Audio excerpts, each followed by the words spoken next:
गांव में एक संयुक्त परिवार रहता था। दादा दादी, माँ पिता और 3 भाई बहन। ये परिवार अपनी एकता और प्रेम के लिए मशहूर था। सबसे छोटे बेटे रोहन को हमेशा लगता था कि उसके बड़े भाई बहन उससे ज्यादा समझदार और सफल हैं और उसे परिवार में ज्यादा महत्व नहीं दिया जाता। एक दिन पिताजी की तबीयत अचानक बहुत खराब हो गई और डॉक्टर ने आराम करने की सख्त सलाह दी।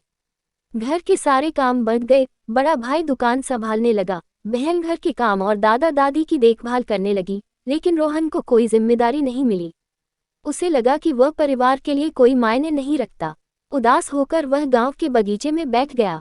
तभी उसकी माँ वहां आई और उसके पास बैठकर प्यार से बोली, बेटा क्या हुआ, तुम इतने उदास क्यों हो?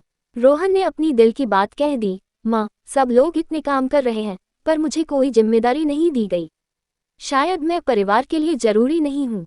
माँ मुस्कुराई और एक पेड़ की ओर इशारा किया, देखो ये पेड़ कितना बड़ा और छायादार है, पर इसकी जड़ें मिट्टी के अंदर होती हैं जिन्हें कोई नहीं देखता, लेकिन वे ही इस पेड़ को ताकत देती हैं।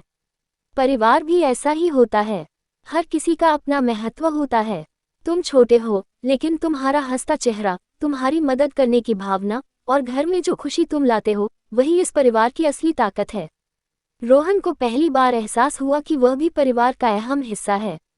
अगले दिन से उसने खुद जिम्मेदारी लेनी शुरू की, छोटे मोटे काम करने लगा, पिता के आराम का ध्यान रखने लगा, माँ की रसोई में मदद करने लगा और परिवार के बाकी लोगों की छोटी छोटी जरूरतों का ध्यान रखने लगा। धीरे धीरे उसने समझ लिया कि परिवार में हर किसी की अपनी अहमियत होती है। सीख, परिवार एक मजबूत पेड़ की तरह होता है जहाँ हर सदस्य, चाहे छोटा हो या बड़ा, अपनी जगह पर जरूरी होता है। प्यार और सहयोग ही इसे मजबूत बनाते हैं।